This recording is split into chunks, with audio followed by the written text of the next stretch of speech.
Tuesdays with Structure, question 3. Biggest mistake you see people making when they're trying to lose fat? I'm going to start with this one because I think this is almost more psychological sometimes than it is going into the gym and losing focus and all that other thing. But I think one of the biggest mistakes that we see on a continuous basis is people giving up after 3 or 4 great weeks at the gym and saying, well, for instance, from a woman's standpoint, you made me bulky, or the scale didn't move, or I didn't feel it and I just gave up and I had a whole pizza and it didn't work.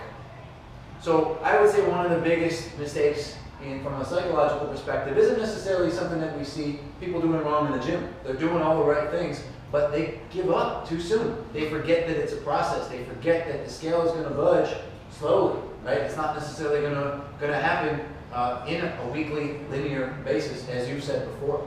So I think that's one of the biggest mistakes is giving up after a 3 to 4 week span. Let's give it 8, 10, 12 weeks. You give it 8 to 10 to 12 weeks, and truly, you'll see your body change.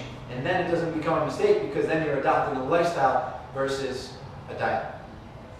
And I think we read ahead, so I think we're going to get into what to expect and results and that kind of thing. What I think the biggest mistake is that there are a lot of mistakes. It depends on the person. It depends on the situation. But the belief that many have that eating clean or eating organic or eating healthy fats is going to help you lose weight it's just really untrue from a physiological point of view. Okay, like there have been the Twinkies diet, the McDonald's diet, whatever.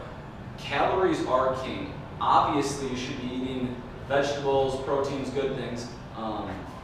And I'm not against organic food, and I'm not against locally sourced meat. I'm actually for it, for those who can afford it. But from a purely physiological point of view, counting your calories and your macronutrients specifically is how you're going to lose fat, not eating any of these fad type diets.